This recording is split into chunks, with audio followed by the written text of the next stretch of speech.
Hello, everyone. My name is Joshua Gilliland, and I'm one of the founding attorneys of the Legal Geeks. With me tonight is Tom Harper and Steve Chu. We're going to talk about the fourth episode of The Bad Batch, Cornered. Gentlemen, how you doing in alphabetical order?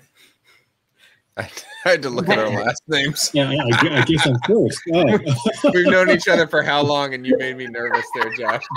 The alphabet is not with me today, Josh. But I other than that, for not being able to count the alphabet, I think I'm doing okay.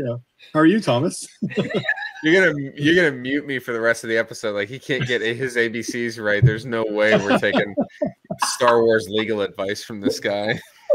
The looks on your faces with what? Oh no! Am I muted? Can you hear me? No, you're fine.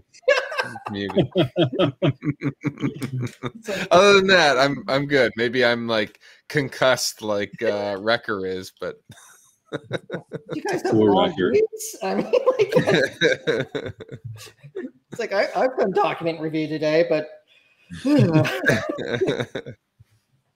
So let's talk about Cornered because it's a fun episode. And I was listening to a couple other podcasts, and they're all over the map with some people saying like, oh, it's filler, and others are absolutely in love with it. And it's like, I enjoyed it because not everything has to be the titanic battle between good and evil. It's let's get to know people. Let's get to have stories. Let's get to see adventures take place. And I'm also pretty sure that Fennec spent probably 15, 20 years in Carbonite because that's the only way to explain the lack of aging. So, and unless she's a clone later. So good galactic genes, I would say. Yeah, it's like, wow. So if she's like early 20s in this, put her over 50 by the time of Mandalorian and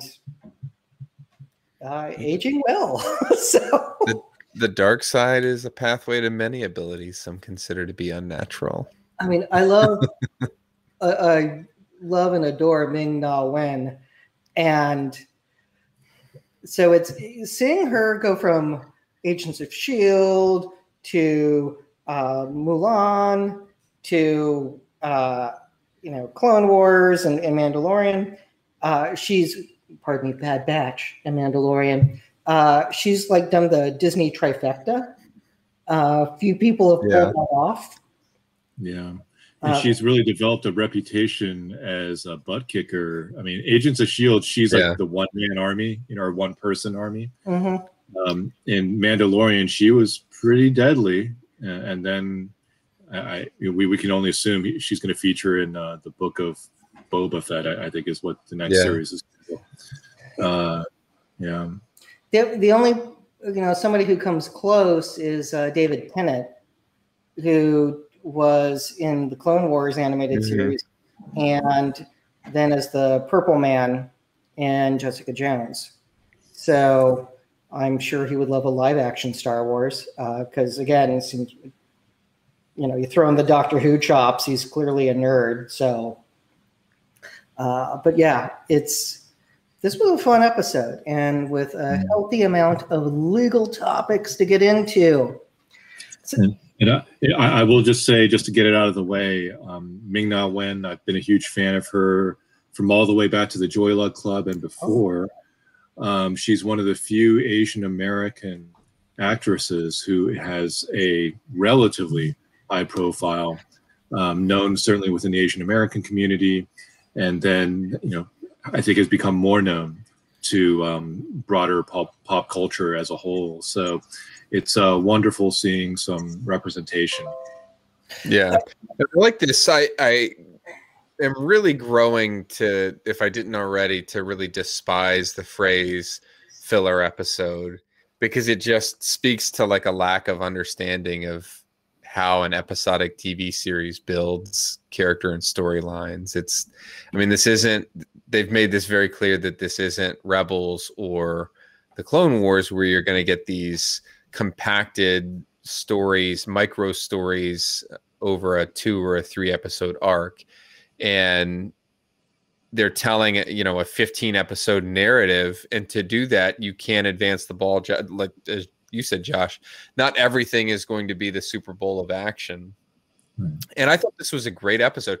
You take a character like Fennec Shand, and we saw a slice of her in The Mandalorian, but this really made her seem like a formidable. I mean, you heard her background and sort of her notoriety just spoken about by Din in The Mandalorian. Here you get to see the seeds of that reputation. She's relatively early in her career, and butt kicker's about the best term that I can describe for that one, Steve, because she's menacing, and it's like this. It's not just like all butt kicking and nothing else. It's like this menacing, like, I'm going to be your friend. Let me take my helmet off.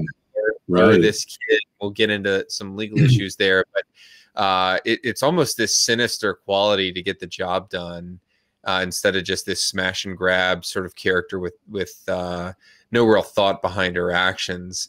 Right. And I got this vibe.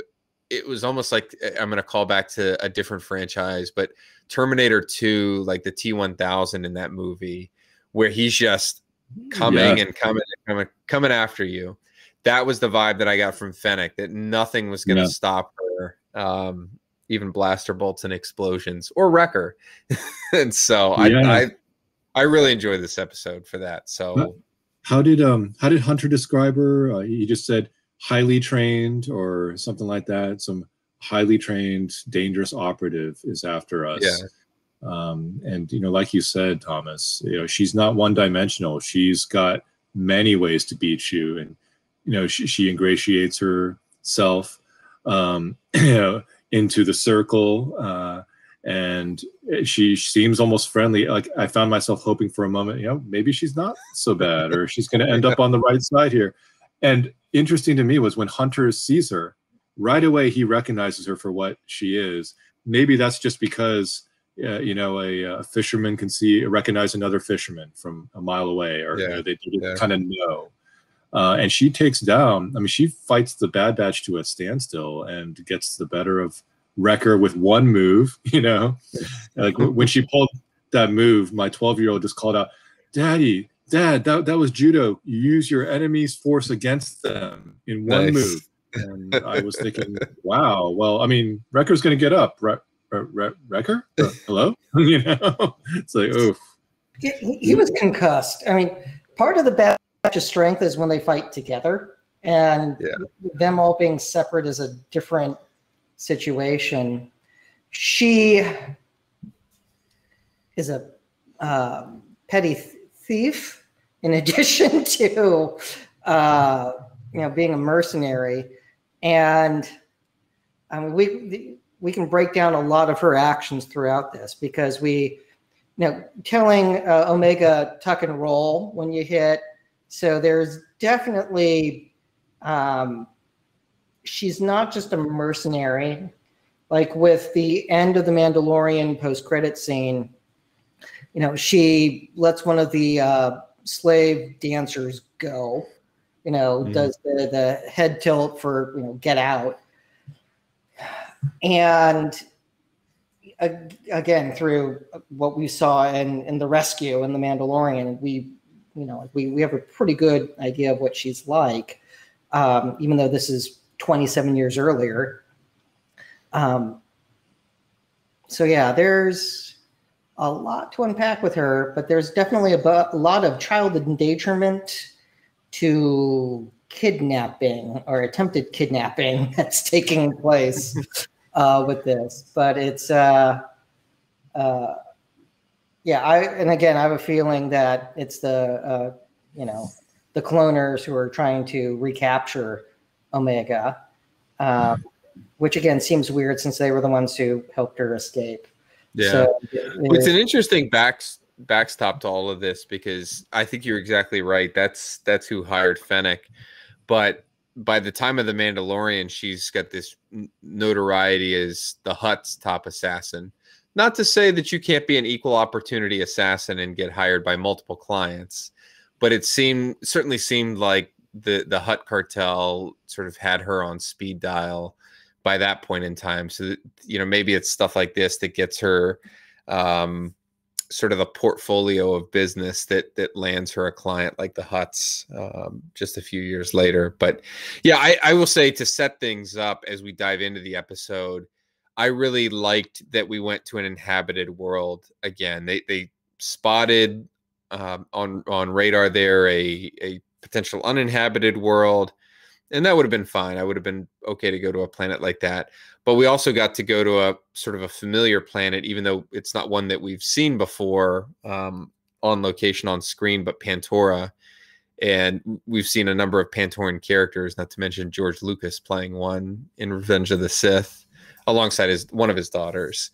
And I thought that was kind of neat because it was this sort of really eclectic city there that they're in the middle of.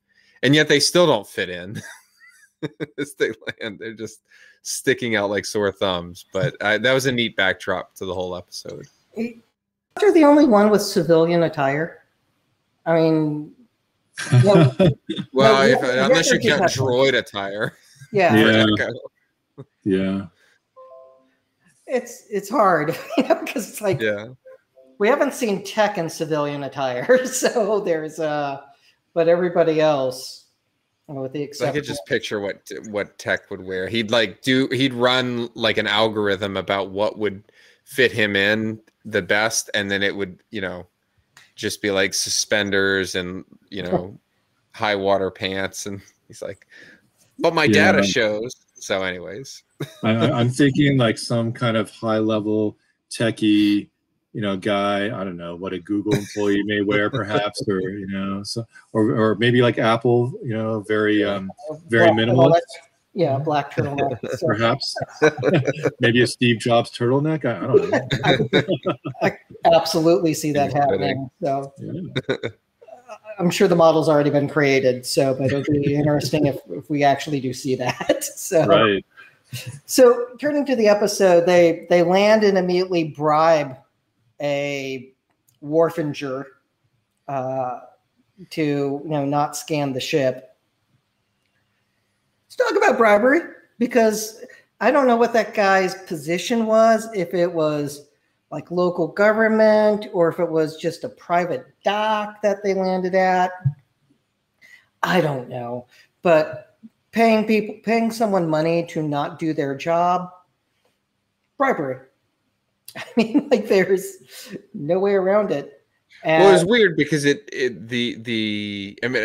doesn't negate the crime, I guess, but it was induced by the employee. Not the Bad Batch was sort of like, okay, if you want to skip that step, that's fine with us. See you later. And then he kind of coughs a little bit and pulls like the Home Alone 2, where he's like, you forgetting something there? So that doesn't, I mean, they still have to make the decision and, you know, to be culpable to actually offer the bribe. But it's funny just how incompetent they are. Even at that, he's just like shaking his money bag out. Like, is that enough? Is this a bribe? They're soldiers. Like, they didn't get out much. It's like they just fought and I blow stuff up. I'm good with machines. Like, that's what they do. Yeah. And now they're, you know, mild fish out of water because they're not on the front lines. So, and you know that offers an interesting contrast, as Thomas is pointing out. On the one hand, you have the Bad Batch, former clone soldiers, who are very good at what they do, but what they do is kind of one-dimensional. You know, what does a soldier do when there's no more war, right? And that's what these guys are learning. And they don't really know how to navigate these civilian hurdles and how to get from point A to point B very easily. They don't know how to bribe, you know, the dockmaster. You know, they don't know these sort of things. And you contrast that with Fennec Shan.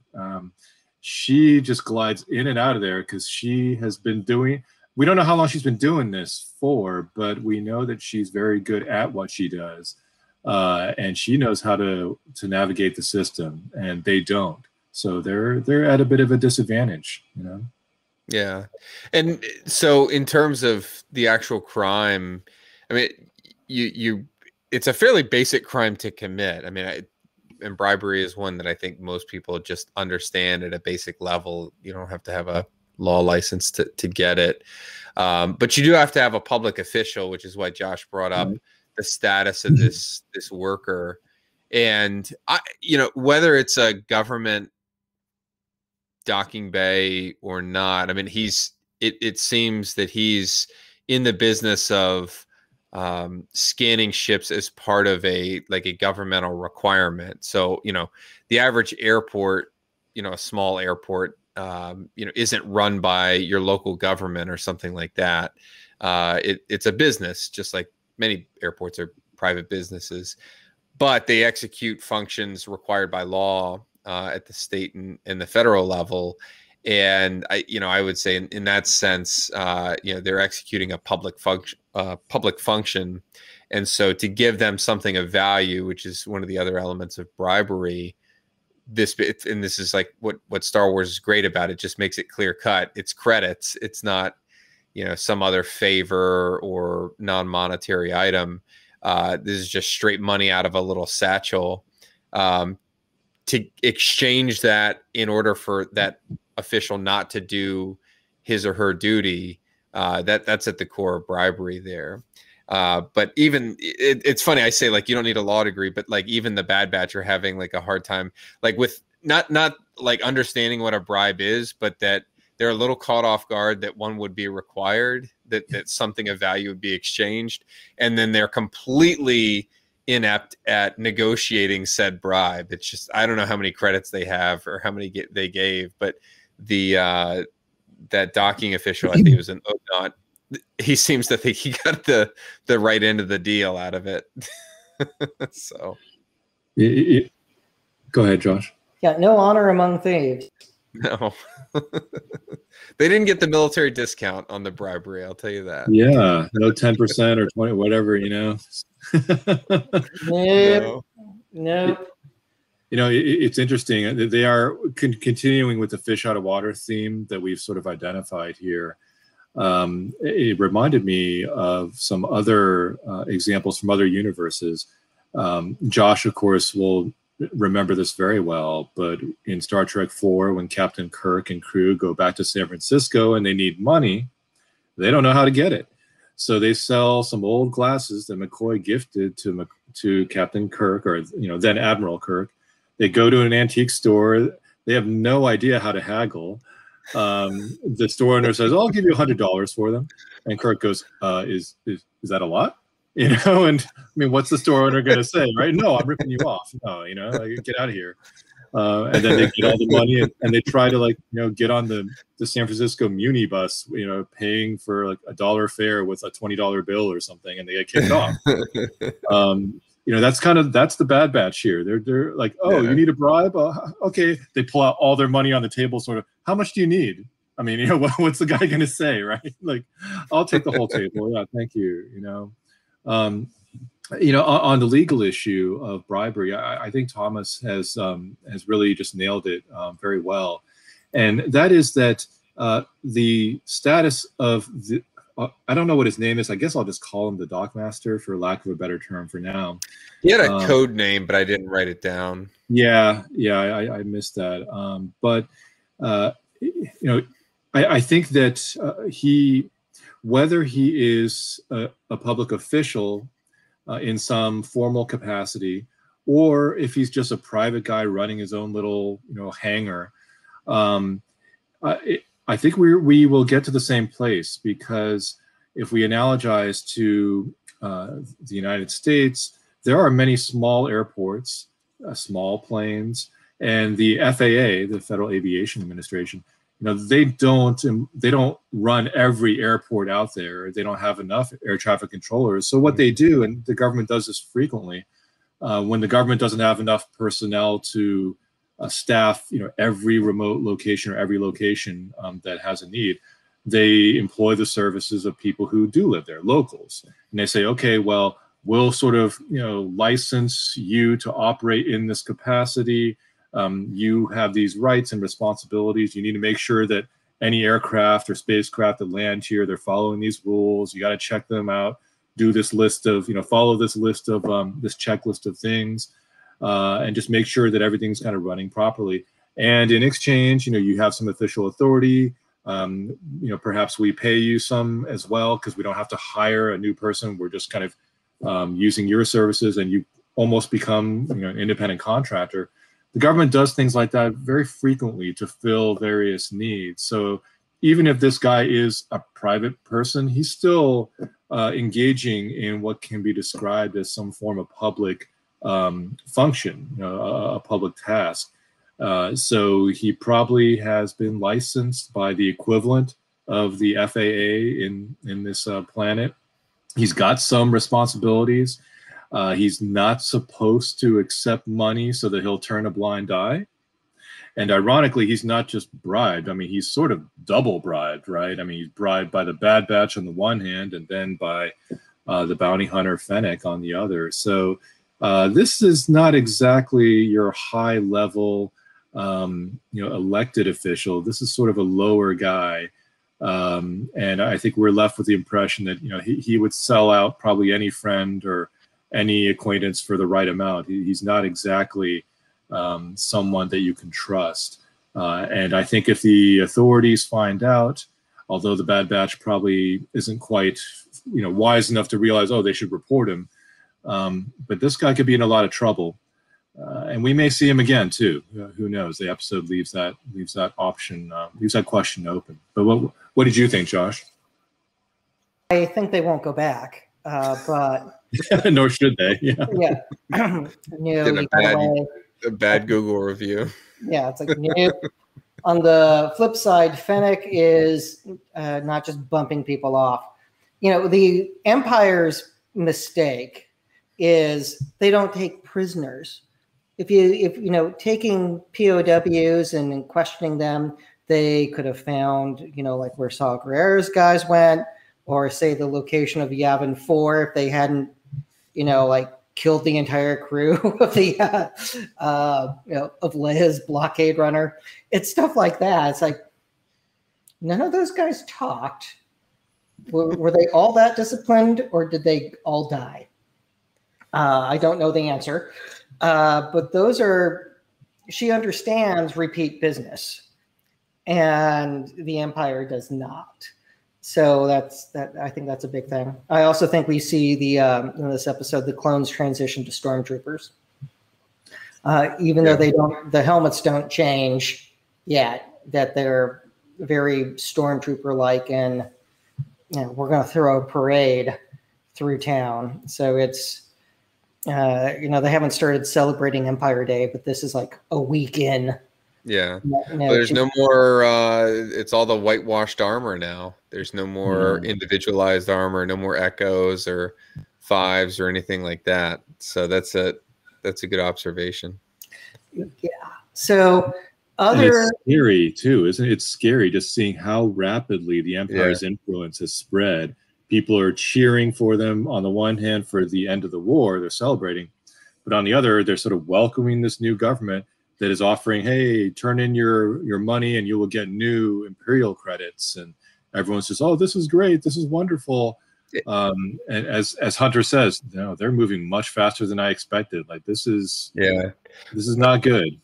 And they're getting, I mean, that's the incentive to snap up all that personal information to get the chain code too. So they're rapidly establishing a network of known individuals all over the galaxy, which is really scary. And on the flip side, it's clear, I think that that port administrator, the little docking bay operator, is part of a bigger network, a bigger like black market network of, whether it's Fennec's personal network of spies or somebody connected to the organization she's working for.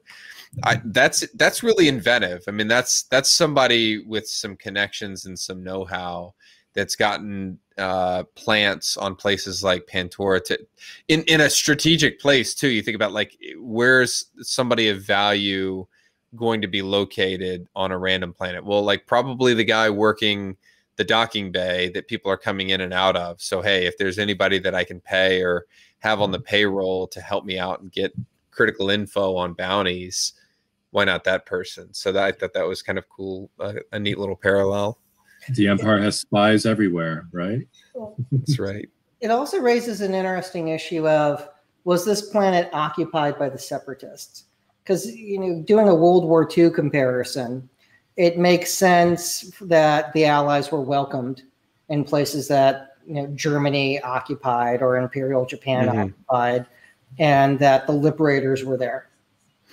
I think Pantoran stayed with the Republic, as far as I know, because they had Senator Chuchi, the young female Pantoran that was the senator for the planet. I don't think they ever broke off. Certainly at the beginning of the Clone Wars series, you had, she wasn't a senator at the time, but there was some cooperation between the Pantorans and like Rex and some of the other clones when they went to scout that moon, Ordo Plutonia. But in any event, I don't think they ever felt, I don't think they ever broke off, and I don't think Pantora ever felt the Separatist. But then again, this is the first time we've seen the planet on screen, so it could have easily, I mean, with the way the war went, the vibe behind that that parade was certainly one that I think you might have hit the nail on the head. Yeah, because it's one thing if it's a parade in New York City after VJ Day, and going like, okay, we won, it's fantastic, and it was a national effort. People were working swing shifts. Kids were doing scrap metal drives and rubber drives. And did they have something similar? If the answer is no, like no one felt it, like how many people, have felt the fact that, we've been in Afghanistan for 20 years, short of those who've either been there or those who have family members there. Like we don't have national paper drives to raise funds for the war, the 20-year war that we had. Yeah, that's a really good point, Josh. I mean, it's the primacy issue. Like, you don't care so long as it doesn't affect you. You can read about these headlines or, hear about things happening in far away, distant places. But so long as it doesn't affect you, it can be in another world for all anyone cares. So, yeah, you're right. Yeah, just weird to go like if this planet was completely untouched from the war, and then there's a military parade from the victorious army. Like, what's the celebration at that point? Right. It's like what? Because there's no connective tissue for them to go like, this was our moment, our victory. It's like it's a clone army. You guys didn't supply anyone to fight. Did anyone die? Like you had a. You just meet your new friendly occupying force. Yeah, so that wouldn't We're just here to enforce order. Yeah, we're here to bring freedom to you, and in order to save the village, we have to destroy the village. Like that doesn't. Yeah. You don't sell that. So again, it left me perplexed. And we're getting some comments too from a participant who's pointing out that Jyn Erso in Rogue One said it's not a problem if you don't look up. Yeah, right. That's not necessarily true. I agree. And she comes around, and maybe these people will too eventually on the planet. It's like ask those who lived under Stalin. Yeah, it was fine if you didn't make eye contact and didn't upset anyone. You weren't shot in the back of the head then. So let's count like Stalin killed 20 to 25 million of his own people. And so sometimes you can't hide. That said, let's you're reading my mind, because the business of like the average person and their view of the war is actually a really good segue to the next issue, because you see a random citizen involved in this next legal issue, which is the little shopkeeper there, the Gran, which I love. He had like a little magnifying glass for all three of his eyes, which was a nice touch. All of them looked really dirty. Yeah. It's tough to imagine what his vision would be like, but I feel bad for him because he does get screwed, and it raises the issue of fraud, because Hunter's trying to sell an explosive device, which is wrong on many levels. And the merchant's like, no, I'm not a black market guy. But I'll buy your droid. And, you know, I nearly named this episode, Don't Sell Your Friends. Like, that's, it's just, that makes holidays awkward. It gets weird fast. We got a what? Oh, hell no. And Echo, I mean, he takes it like a champ, but this is pure fraud. You have a material misrepresentation of fact, and there's an exchange of funds, and the intent is, okay, you escape when I give you the signal. Like, it's pure fraud.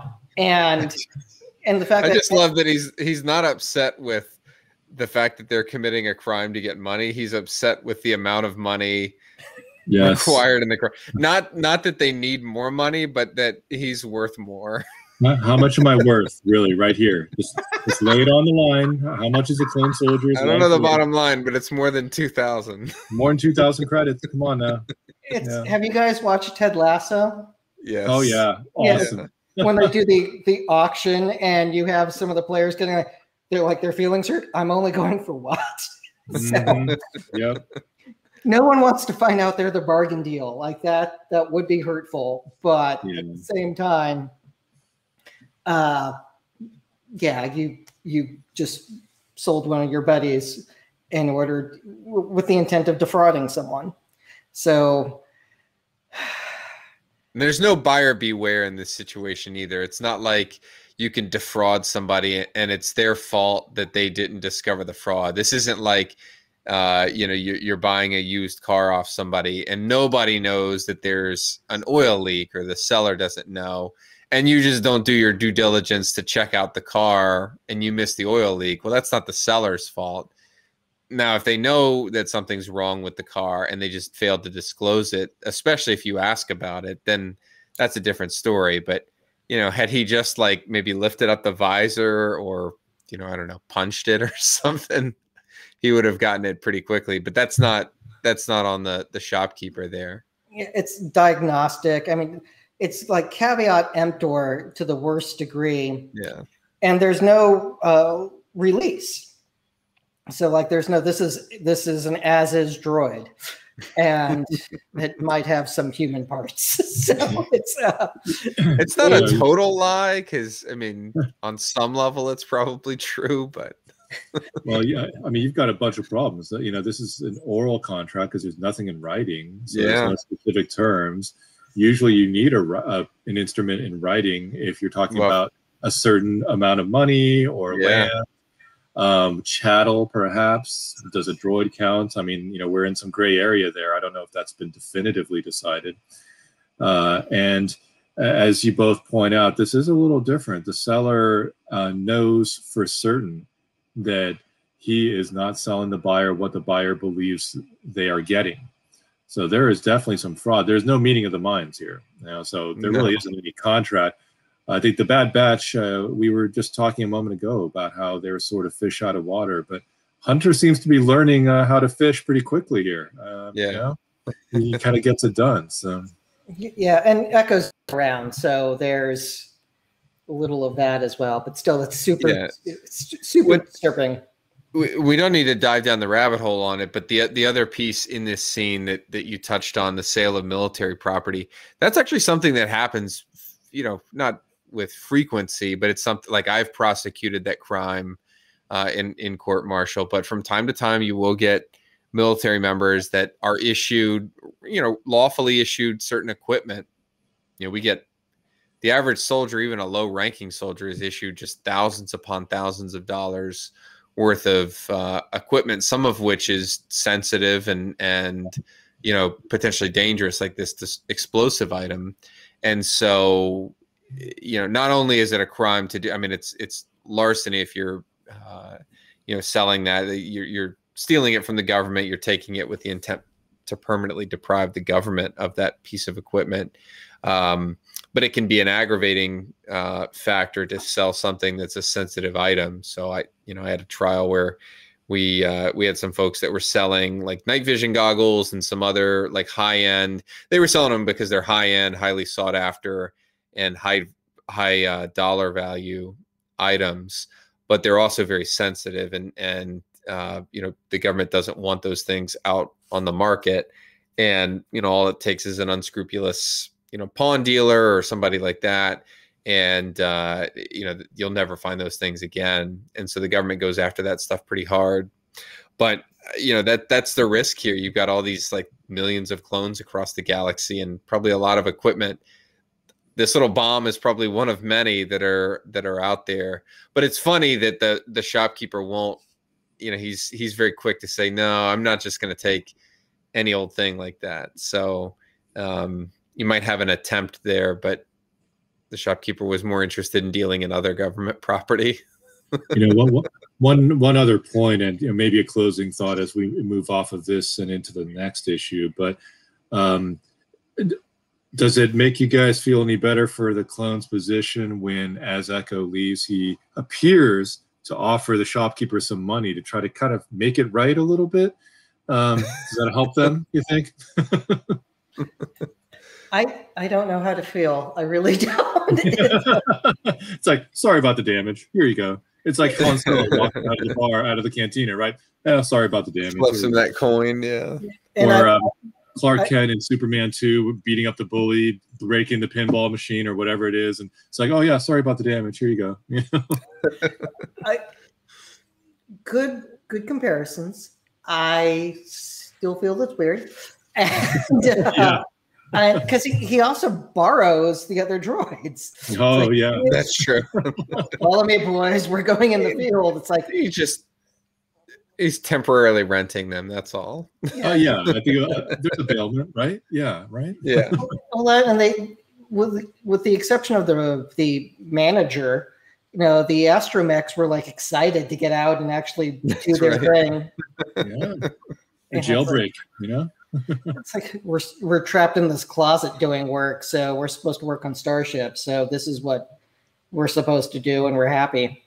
And boy, do they work quick. I mean, you gotta love those little astromechs. So a lot there.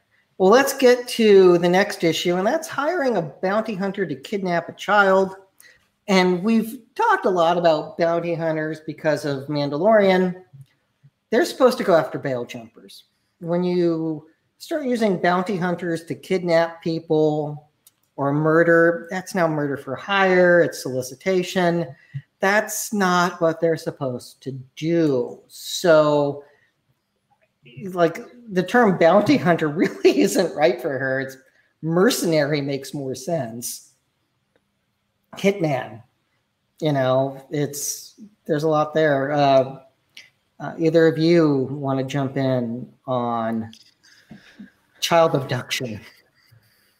I think in general, the question that I have is if this is a Kaminoan operation, if Kamino has hired Fennec, what's the intent there? Do they have the requisite intent? Because they see Omega, I almost want to say Omega, just because of the Kiwi accent, but they see her as property, as chattel. They don't see her. I mean, she's a living thing, but they view her very differently. So to them, they're not hiring. They're hiring somebody to reacquire property that has become lost or was stolen from them. And the reason that they're not using the Empire for this task is, presumably just to keep a lid on secrecy. And, the last thing that they need while they're trying to renegotiate a contract for clones is losing a clone and a specialized one there. So I don't know. That's an interesting twist on this. Then again, I think the other side of that argument is like, can they conceivably say that these are these living beings that they've grown are rightfully property of theirs? Right. that's not a question that's easily answered. You know, there's going to be several very large hurdles if we start going down that analytical path. I think Thomas has hit, you know, the key issue right away, and that is, and I was wondering the same thing, who's hired her and what are the terms of her engagement here? Because when we are introduced to her, my sense certainly was, okay, this is another sinister attempt by some dastardly entity, probably the Empire. They're just out to, you know, knock her off, kill her, do some horrible experiments upon her.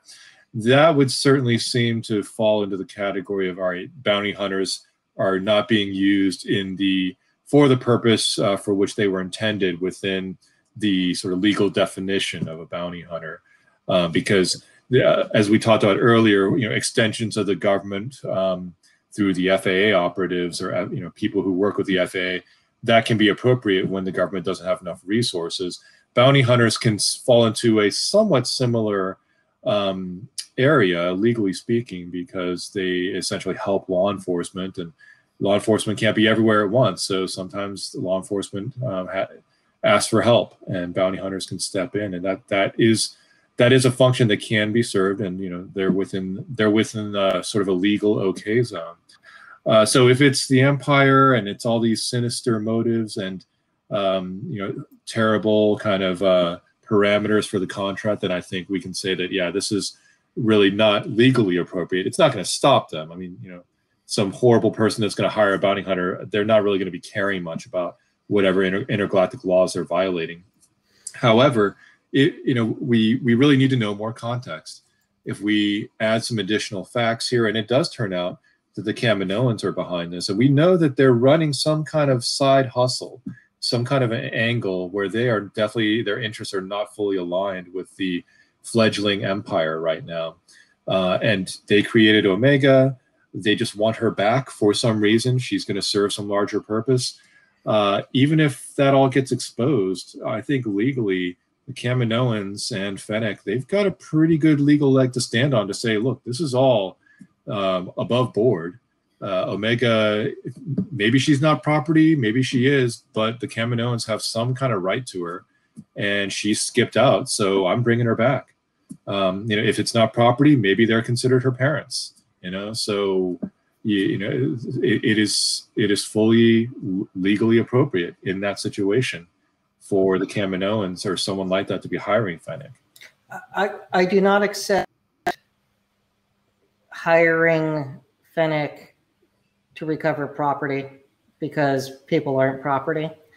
I do accept the proposition that the Kaminoans are her parents, or specifically the one that was raising her, and I'm blanking on that character's name. The doctor, wasn't it? Or yeah. So I mean, like, they would, if that person's the legal guardian, that I can get behind, but the recovering property, like, it's just, they're people. That's tough. Yeah, that's tough. Yeah. It's just, we're not going to treat her as property. That would be, nope, we fought a war over that. Nope. Even though the Republic didn't tolerate it. So yeah, that shouldn't be a thing. Anywho, that brings us to a lot of the things that happens with this attempt to either recover Omega or kidnap her. And so Hunter steals a speeder.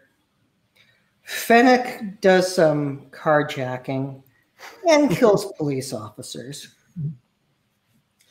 There's a lot to break down there. So, across the board, there's child endangerment with all of Fennec's actions, whether it's, shooting through, the fight with Wrecker to the tower and Omega hanging off the tower, and then the high-speed chase.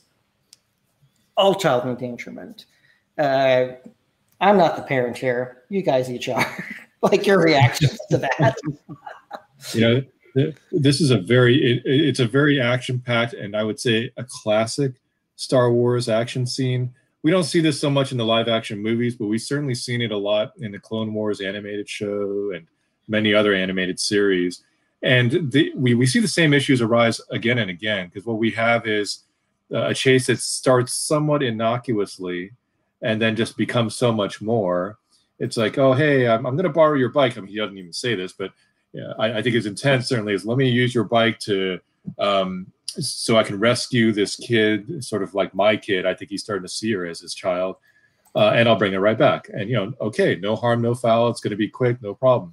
But it quickly spirals out of control because Fennec steals something. We can argue from the previous question, maybe Fennec is already on the wrong side of the law. If she's kidnapping, she's engaging in a felony.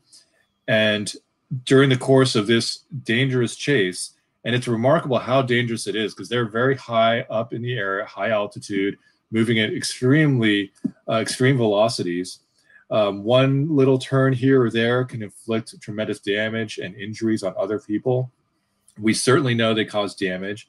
We know that law enforcement is killed.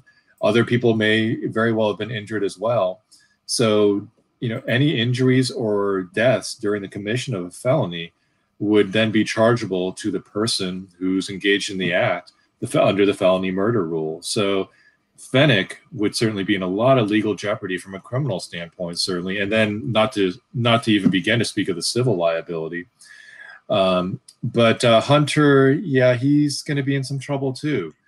Stealing the guy's speeder and definitely causing some property damage. And I'm trying to remember, he does rescue Omega with the speeder. I don't know that he ever returns the speeder. I think the speeder does remain at least functional. But we have what starts out as sort of a small type of chase. It escalates out of control, and we see just tremendous damage and tremendous injuries, and at least the loss of life of one, if not two, law enforcement officers. So I think Fennec's in a lot of trouble, and Hunter's definitely connected to this. So he's potentially in some trouble too. He may need to lawyer up pretty quickly. It's the use of the IED to take out Fennec's vehicle that she carjacked is problematic because it's one thing if it's self-defense when you can't escape. Even, granted, there's a lot of talk about stand your ground laws if people watched the last episode of John Oliver.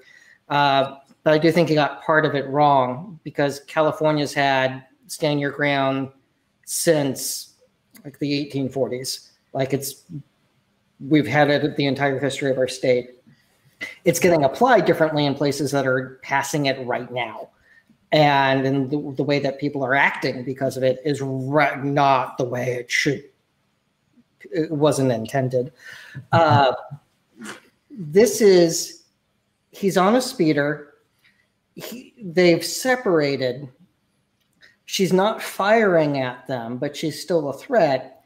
And he uses the IED on her to blow up the vehicle. If this was a planet that had the retreat requirement, I think that went out the window. If it was a place that did not require a retreat, I don't think it's still okay because he took an extra shot when the threat had passed, unless you want to argue that the threat is constant as long as she's in a moving vehicle. Either of you have reactions to that?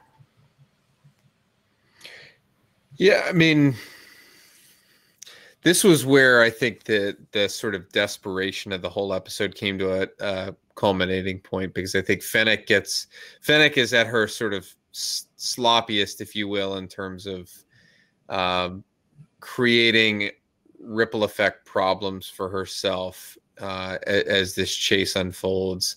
And Hunter really is too. I mean, it speaks to his desperation to get Omega safe and get her back. But you have a whole lot of chaos and a whole lot of attention that's brought there. I wonder whether, could he claim any kind of defense of another in this situation. I'm trying to remember this scene and how exactly it plays out, whether he could reasonably argue that Omega was... Omega's back with him at this point. She's back with it. Yeah, I mean, then that's a big problem, I think. There's no argument to say that once your right to self-defense ends, you don't have this continuing offensive allowance under the law. Yeah. You can't. Hey, I'm worried that this person might come back after me. Right. And the interesting thing, Josh, you brought up the stand your ground laws, but maybe there is a state where it's applied very liberally, or that the law is written very liberally in terms of the type of fear that's allowed to be played into. But it's just hard to say. The basic tenet of self-defense law is, or one of them is, you can't be the first aggressor. You can't create the danger and then claim self-defense. And so, like that, you can't extricate yourself and then claim that you still need to use offensive deadly force to end some perceived future threat. You've got a duty, I think, at that point to go about your business. So I think it's a big problem for Hunter. Steve, any thoughts? I'm chuckling a little bit as I remember some of the self-defense issues, because I remember posing these questions. If you got some sinister person who's clever with the law, and I remember this has been attempted in some stories in various forms, where they are the aggressor. They kind of start the altercation, then they go, oh, whoa, no, I was just kidding, and then they kill the person and they argue self-defense. That should not work, but but it doesn't stop people from trying. So. Yeah, which is why the last episode of Last Week Tonight's pretty haunting, because the application of the stand your ground examples they used were people who are acting like the aggressor, and they're effectively, arguing defense of somebody else's property. I saw somebody outside my neighbor's house, so I went outside and shot them. It's like, that shouldn't have worked. Like, that's not self-defense. That's at best defense of somebody else's property, which is, you can't use lethal force. You can't do that. Right.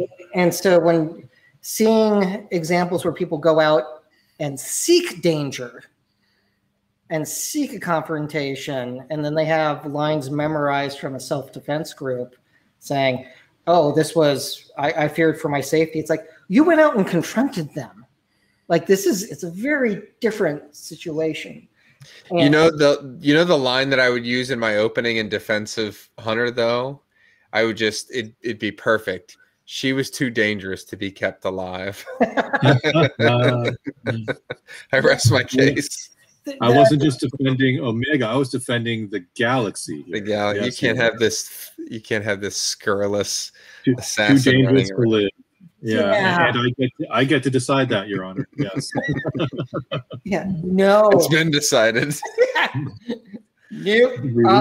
No. We got a little Judge Dredd here. Yeah. No. So yeah, that was the disturbing part with Hunter, because again, there's collateral damage from a speeder exploding and crashing. So yeah, they need to get off this planet quick. Yeah, and never go back. Yes. Ever go back. Yeah. Bye. It is interesting because it's becoming clear she's gone from just an average stowaway and sort of this annoyance to the crew, this sort of extra monkey wrench in their problem, or in their grand set of problems, to a part of the family that they're willing to really undertake some unnecessary maybe in like the most logical sense, but some really dangerous risks for, they're bringing the kind of heat on themselves that I don't think that under any other circumstances they would do. This would be a quick job. They'd get in, bribe the guy, fix that transponder and get out. And yet here, you know, cops are getting killed, speeders are stolen, poor shopkeepers are defrauded, and all over a little girl.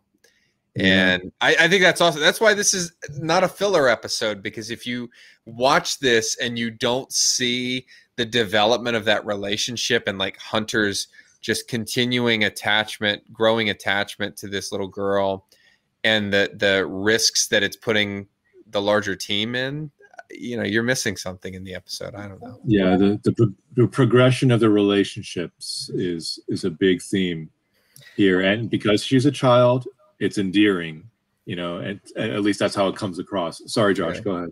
Well, you have Wrecker. Wrecker is super protective of her. Yeah. From willing to go, you know, one-on-one with Finnick to, you know, like, don't scare the kid. It's just, he's very much the loving uncle. And he made a room for her, remember? Yeah. You know? Yeah. So, it's like there's this trend in Star Wars now that Star Wars has always been about family, but as Screen Junkies noted, they set a really low bar for being a good dad. And, Din Djarin so far has been the best dad that we've seen on screen. You just need to step right over it. No jumping necessary.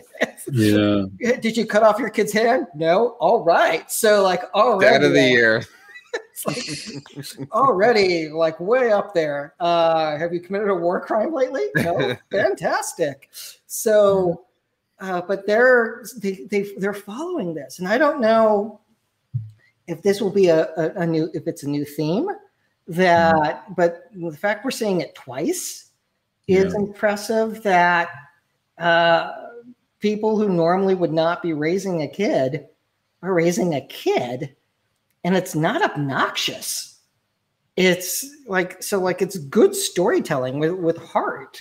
So I don't know if they're going to continue this in other media that they create, but they're moving beyond just it being a never-ending war in space. You know, the family bond theme that we saw in The Mandalorian was very powerful. I think people really responded to that, the bond between the child and Din Djarin. That was very powerful, and we're seeing another expression of that here with Omega and the Bad Batch. And interestingly, in both story arcs, you know, both the child and Omega are essentially the MacGuffins. You know, that they are the item that is being sought, around whom most of the drama is created. And we knew why the child was important, because, you know, he had all these tremendous force abilities. We're still not quite sure why Omega is important. We've theorized on that before, but you know, she's essentially the damsel in distress in this episode, or the child in distress. She doesn't exert any powers yet, and I think the most we've seen so far has been that first 70-minute episode where she grips the blaster and, you know, fires off a bullseye on her first attempt. So there's something there, but that's all we really know so far. You know, I mean, she's pretty smart too. She's picking things up quickly, but there are layers upon layers, and we haven't seen the whole thing yet when it comes to Omega. And it's working. You know, it's not over the top. You know, she's not doing the Wesley Crusher, I saved the day again. And she's not getting into trouble all the time. No, she saw a puppy. She petted the puppy licked her, and then grabbed the action figure that she had. So like that's the comedy of errors, and also the, you know, Hunter learning the importance of, you can't turn your back on the kid because they are quite precocious and will disappear on you. It was a nice little callback to was it Rogue One with the toy, or? Well, the toy Resistance with the little dog. Was it a Vorpal? Like Buggles. Yeah. They have one of those that's goodness. Heavily Buggles is the name of the dog in the show. But yeah. The captain's daughter has the dog. Yes. Right. And I'm blanking on her name because I haven't seen Resistance like 15 times each episode. So was it Toradoza? yes. Yes. Yeah. Well, the My champion. adult There's a reason. trivia brain. Yeah. There's a reason you're a Star Wars trivia champion, Tom. Yeah. It's. My wife would describe it differently. It's all very useless or useful, all in the eye of the beholder. Yeah, one man's garbage facts is another man's Picasso. really limited talent. Yes.